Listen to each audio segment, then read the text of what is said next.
So if you have or are thinking about buying a home to make it a vacation rental property in Sonoma County, there are some rules that you just need to follow. And a lot of rules have changed this past couple of years, and now instead of just needing a permit, you also now need to acquire a license. So today I'm going to summarize why you need a permit as well as a license, how you apply for them, and how long it takes, and also give you the ultimate guide to getting the license and permit for your vacation rental investment. I'm sure this will save you loads of time and money, so do stay tuned. Not only have the requirements for a permit changed, and obviously the introduction of a license, but a lot has changed over the past year when it comes to the areas where you can and cannot operate a vacation rental in Sonoma County.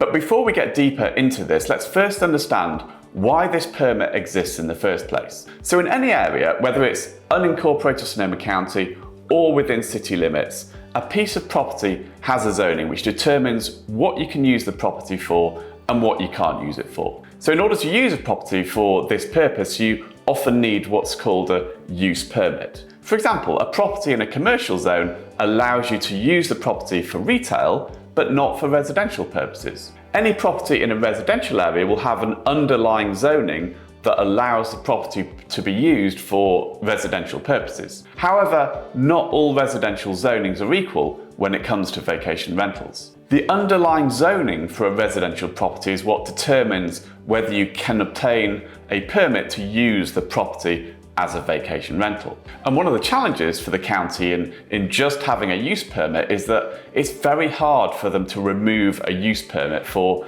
any badly behaved vacation rental operators. And this is why the county has now put an additional requirement in place for an operator to also get a license. This license essentially defines the operating conditions for running a vacation rental with tons of rules about what you can and cannot do. If a vacation rental operator breaks any of these rules, it's then easy for the county to revoke the license for multiple offences, which was a lot harder to do when you just had a permit. So now, if you want to operate a vacation rental, you need three things.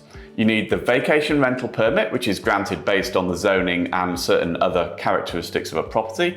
You need the license that defines the conditions of operation, and you need a TOT number, which is a transient occupancy tax number. But do you know something else you may need that will help you a lot?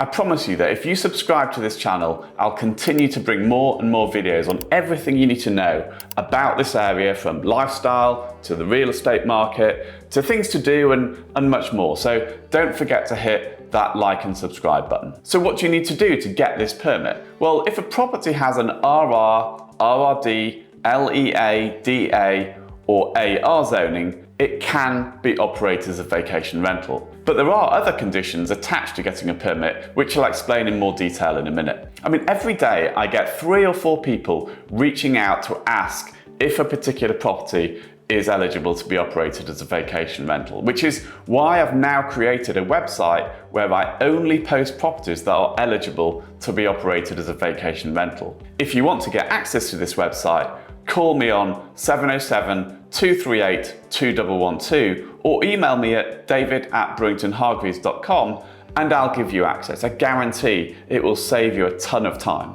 So as well as the overall zoning, what are the other conditions attached to getting a permit? Well, the first thing is the actual size of the septic system. A property can only get a permit for the number of bedrooms that are on the septic permit. It also needs a documented septic permit. So a property needs to have a septic permit filed at the county in order to get a vacation rental permit. And many homes already have this, but some don't. So if a home doesn't have this septic permit at the county, we then need to go through the process of what's called getting a findings report, which essentially documents the system that is in place at the property. The other thing to think about is parking.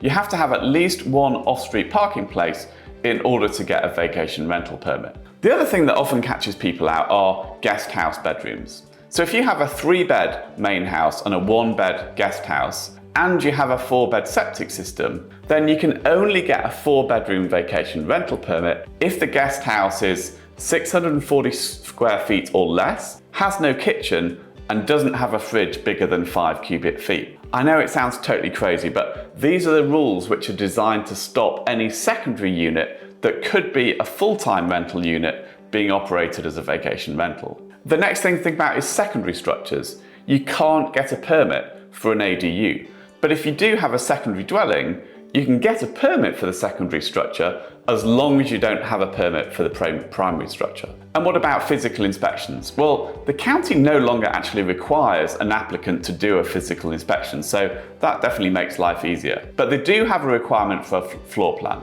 So every homeowner is required to submit both a floor plan of the home and also a plan of the overall site, including the parking spaces. So what are the steps to apply for the permit and the license? Well, the first thing you need to have a certified property manager. Previously, you needed to have a property manager that was in a 30-mile radius of the property, but this is no longer the case. So you're now able to self-manage regardless of where you live. But you will need to pass the Sonoma County certification exam to become a certified vacation property manager. So getting a permit, if the property qualifies when applying for a vacation rental permit, you'll need to complete an application form which will require providing details such as the septic permit number and also answering some basic questions about the property. But you also need to secure a transient occupancy tax number. You need to get this tax number from the county, which is just another form that needs to be completed and submitted. And then applying for a license, only once you have a TOT number can you actually submit to get a license. I mean, it's a simple form, but it's just something else that you need to do. So how long do all of these applications take? Well, you can apply for the license, the TOT number, and the permit almost concurrently. Once you submit the permit application, you'll get issued with an invoice that has the permit number on it. After paying, you can expect to get the permit within 30 days. So to get the TOT number, you should apply right at the start of the process, as it will only take a week to get, and once you have it, you can then submit your license application. As long as you run the applications concurrently, you can expect to get your permit, license and TOT number within a 30 to 45 day period. Well, one of the hardest things to navigate